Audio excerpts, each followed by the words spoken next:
ladies and gentlemen. I'm most grateful to Charles Allen for his extremely kind words, which he made at the beginning.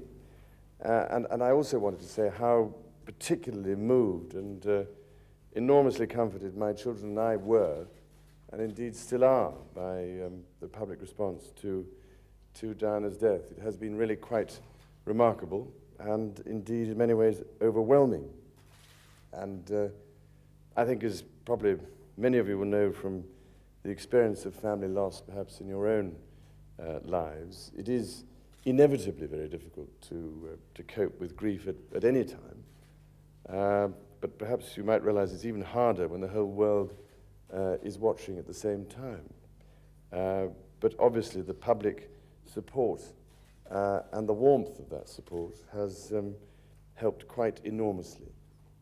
And I can't tell you how enormously grateful and touched both the boys and myself are.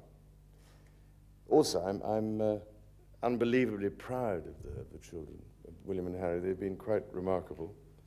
And I think they've handled an extraordinarily difficult time, as I'm sure all of you can imagine, with quite enormous courage and the greatest possible dignity.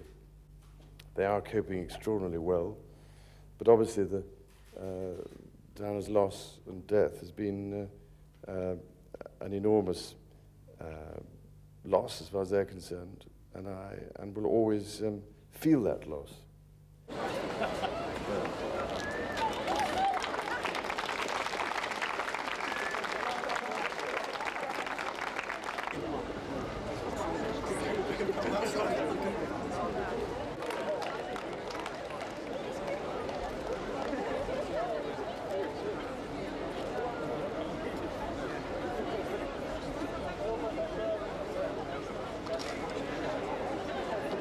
Having met her in the flesh, as it were, is a very regal figure, and it's quite daunting in one sense to meet perhaps the future King of England, but very proud to have met him anyway.